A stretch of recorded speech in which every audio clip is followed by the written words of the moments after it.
The first snow of winter had fallen crooked.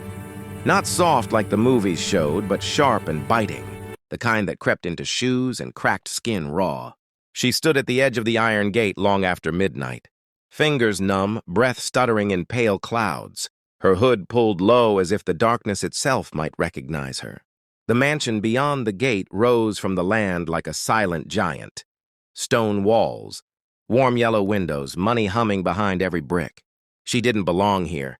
She knew it the way you know a bad ending before it happens. Her hands trembled as she bent down, clutching the thin collar of the puppy pressed against her chest. He was small, ribs too visible, eyes too big for his face, tail tucked, but wagging just enough to hope. "Please," she whispered, voice breaking as if the word itself hurt. She pulled a folded piece of paper from her coat, written in shaky ink. "Pulse take my puppy. He's good. He listens. He deserves better." The rest of the message blurred because tears wouldn't stop falling. She kissed the puppy's head once, too fast, afraid she'd stop if she lingered, and tied the note to his collar. Her hand hovered over the gate buzzer. She didn't press it. She couldn't. Instead, she opened the gate just enough, set the puppy down and backed away. The puppy whined, confused, tiny paws slipping on stone as he tried to follow her.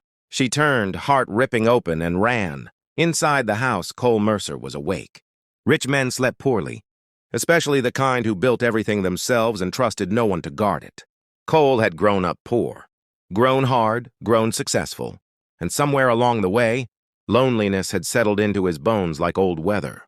He stood by the window, coffee untouched, staring out over acres of land he owned but never truly enjoyed.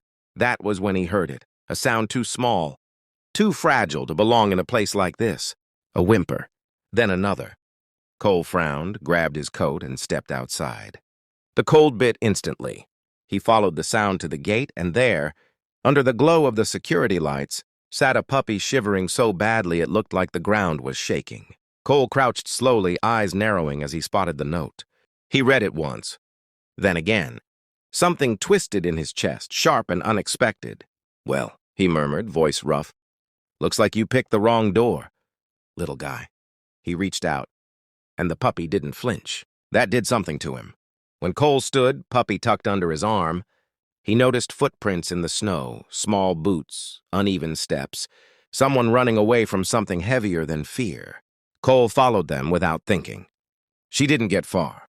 The cold had already taken its toll, legs shaking, breath burning, vision narrowing when she stumbled near the fence line. She barely felt the ground rush up to meet her. What she felt was warmth, strong arms, a steady voice cutting through the fog. Hey, don't close your eyes." She tried to speak, but only a broken sound came out. "Puppy," she whispered. "I know," the man said, tightening his grip. "I've got him." Her eyes fluttered open just long enough to see the dog tucked safely inside his coat. Relief washed over her face before darkness took her. She woke to warmth, real warmth. A fire crackled nearby, its sound foreign after weeks of silence. She bolted upright, panic flooding her until she saw the puppy curled beside her, sleeping deeply. "Easy," a voice said. She turned to see him, the cowboy from the gate, tall, broad-shouldered, dark eyes sharp but not unkind. Wealth clung to him without trying. Clean lines, expensive boots scuffed from actual use, not display. "You fainted," he said. "You were freezing." She scrambled back, clutching the blanket around her. "I didn't mean to cause trouble," she said quickly. I couldn't keep him. I didn't want money or—" "I know," Cole interrupted gently. "I read the note." Her eyes dropped.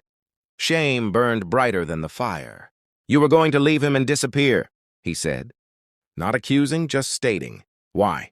Her silence stretched long and painful. Finally the words spilled out. Eviction, an abusive stepfather, shelters that wouldn't take dogs, nights spent choosing between food and heat. "He's all I had," she whispered. "That's why I had to leave him." Cole listened without interrupting, fists clenched at his sides. When she finished, she waited for judgment.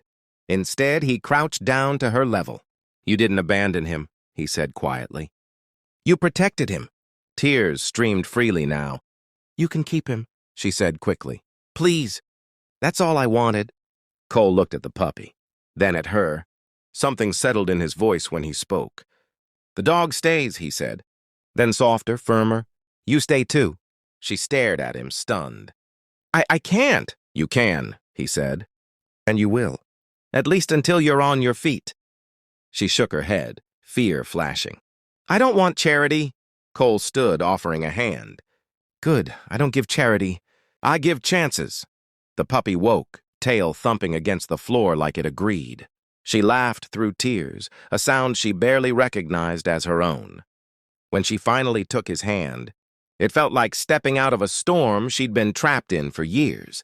And as the fire burned low and the night stretched on, neither of them realized this wasn't rescue. It was the beginning of something that would cost them everything and give them even more. Morning came slow and pale. Over the ranch, light stretching across frost-covered land like it was afraid to wake what slept beneath it. She sat on the edge of the guest bed long before sunrise, shoulders tense, listening to the unfamiliar quiet of a house that had never known her name. The puppy slept between her feet, belly rising and falling, trusting without question, and that alone made her chest ache. She didn't belong here. She knew it with the same certainty she'd known hunger, cold, and fear. Men like Cole Mercer didn't save women. Like her. They hired staff, bought silence, fixed problems with checks, not with space at their table. She slipped on her worn jacket, fingers brushing the envelope she'd written in the dark hours of the night. A thank you, an apology, an exit. But when she stood, the puppy woke instantly, tail thudding, eyes bright, blocking her path as if he understood what she was about to do. "I can't," she whispered to him. "I'll ruin this." The floor creaked behind her. "Ruin what?" Cole's voice was low, calm, but alert. She turned, guilt written all over her face. "I was leaving," she said, "before it got harder." Cole crossed the room slowly, not crowding her, not towering.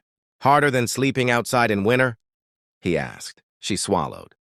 "Harder than hope," she replied. That stopped him. He studied her like a man finally seeing the truth instead of the story he'd assumed. "You think staying means owing me something," he said. "I think staying means surviving." He picked up the envelope from the nightstand, unopened, and placed it back where it belonged. "Eat breakfast," he said. "After that, we'll talk about work." "Not charity, work." Her hands shook as she nodded. Days turned into weeks. She learned the ranch not as a guest, but as a necessity. Feeding horses at dawn, fixing fence wire with fingers that blistered then hardened, cooking meals that tasted like safety instead of desperation. Cole watched quietly, saying little, noticing everything. He noticed how she flinched at raised voices, how she slept lightly, how the puppy never left her side unless Cole was nearby. He noticed how the house felt different, warmer, louder, alive. One night, a storm rolled in fast and violent, wind screaming across the plains, rattling old memories loose in both of them. The power went out. Thunder cracked close enough to shake the walls. She froze, breath coming fast, eyes distant. Cole found her curled on the kitchen floor, arms wrapped tight around herself. He didn't touch her right away. "You're safe," he said, grounding the words like a stake in the earth. When she finally looked up, fear raw and unhidden, he sat beside her shoulder to shoulder, solid and present. "No one's coming," he said. "Not here." She leaned into him without realizing it, and he didn't move away. The town noticed her before she noticed them. Whispers came with sideways looks at the feed store. Assumptions layered thick as dust. A woman like her at a place like his? People always decided the ending before the story was finished. One afternoon, a man from Cole's past showed up. Slick smile, expensive coat, old debts in his eyes. "You playing savior now?" The man sneered, glancing at her. Something dark flashed across Cole's face. "I don't play," he said coldly. The man laughed. "Careful. Girls like that don't stay grateful." She heard every word. That night she packed again. This time Cole stopped her at the door. "If you leave because you're afraid," he said, voice tight, "they win." Tears streamed down her face. "What if they're right?" she asked. He shook his head once. "They're wrong about you, and I'm not letting you disappear because of it."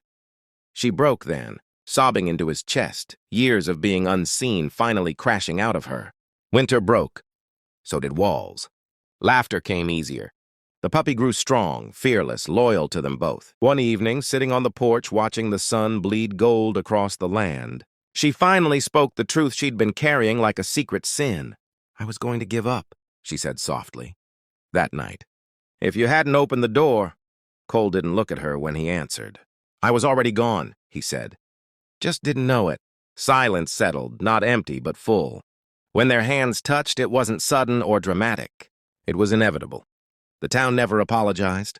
They never do. But they watched. They saw her stand taller, speak louder, live openly. They saw Cole soften without breaking. And one morning, a small sign appeared by the gate. Ranch open for adoption and second chances. People laughed at first. Then they came. And lives changed. Years later, a little boy would ask how it all started. She would smile, look at the old dog sleeping in the sun, and say, "With a note that said please." Cole would add quietly, "And a door that stayed open."